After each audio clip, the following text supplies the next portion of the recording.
Yo guys, what's going on? TGTV here and welcome back to another video. And today we got some Oregon Duck football recap. I haven't done one of these in a long time and I think it's just funny because I've only done Utah schools with the recaps. I'll try to get on this more. But today we got a recap of the Ducks versus Utah. The Ducks pulled out a 141-20 and later today there may be a vlog up. But what I was really going to say is that the Duck basketball kicks off their non-conference schedule versus NCU. After that, they play Coppin State, I think at 9 o'clock on a Friday. That's going to be a late one. If you remember from last year, if you were subscribed to me, which probably not, unless Kid Perfect was subscribed to me and you're still subscribed to me now, comment down below if you are. That would be awesome. But anyway, I will try to be vlogging all those games, and I'm not trying to waste your time, so let's go.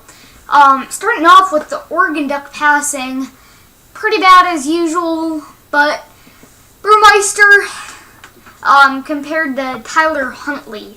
Tyler Huntley definitely won. Huntley with 43 attempts, 25 completions.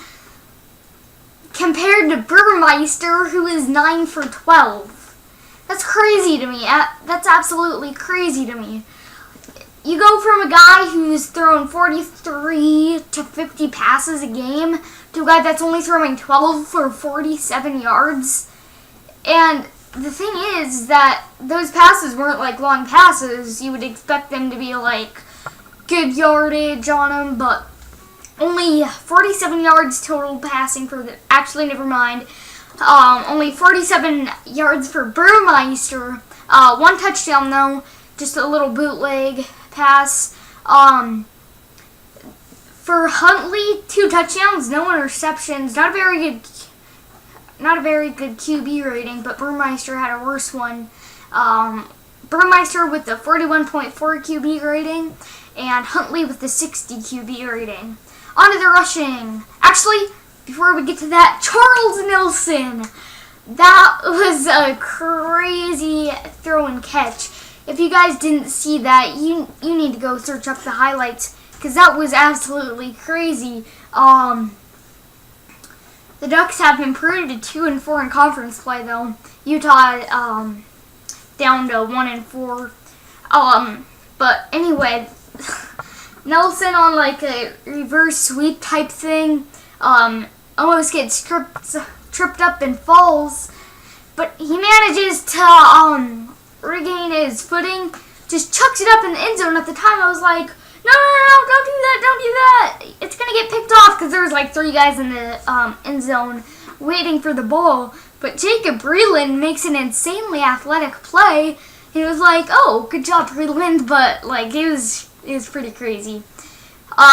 For the rushing, let's start off on the Duck side this time. Royce Freeman, 20 carries for 139 yards. No touchdowns, but his long was 38. Royce Freeman, really good. Really good rushing stats for him. And then you go to Tony Burks-James. Absolutely insane game from him. That's why he's maybe behind me. I don't know if I have the green screen activated today. But 6 carries, 105 yards, 17.5 average, 1 touchdown, long is 56. That's crazy. But yeah, TBJ having himself a day. Hey, that rhymed. Okay. I just dropped the most fire track of 2017, but Kenai Benoit with 9 carries for 71 yards, 7.9 average, and 1 touchdown, long of 24. Taj Griffin also getting some carries. He had 3 carries, but did have 26 yards. It was a nice little spark to have him in at running back. Braxton Burmeister also rushed 9 times, only 14 yards, and his long was 17. Okay, on to the Utah rushing. Zach Moss, 10 carries, 53 yards. No touchdowns by Utah's rushing, both by Tyler Huntley. And moving on, Darren Carrington had himself a pretty dang good day coming back to Eugene. There was a lot of boos, I'm not going to lie. There was a ton of boos. But there were a couple cheers mixed in. I was at the game, so it's a pretty good environment homecoming for the Ducks. Crowd was excited.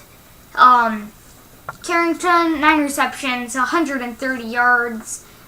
His long was a deep streaking route down the field, diving catch, 46 yards on that.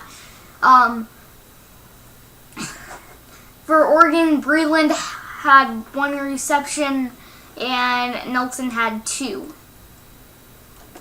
Okay, so Utah had a bunch of fumbles actually, but Ugo Chuko Amadi, wow, that guy just ripped and stole the ball out of Utah Darren Carrington's hands. Wow, that was awesome, honestly. Like, it was just cool. That really changed the game too, cause that it was 10-3 at that point. That made it 17-3. So that really sent Oregon into like a mode like that Utah couldn't come back in, as the defense of Oregon was just really, really good. Only allowing 20 points. Well, the offense kind of turned up because Utah couldn't stop the run. Those long perimeter runs, and TBJ and Taj Griffin really did a really good part in that. And this defensive line, awesome, just really good. They may need to clean up some kick returns and punt returns. But yeah, that pretty much covers it. The Ducks outscored the Utes in every quarter. So yeah, I might have a vlog out soon. I am not quite sure though. So yeah, I hope you guys enjoyed this video. Please leave a thumbs up if you did. Subscribe if you're new. And as always, this is TGTV. Peace out, guys.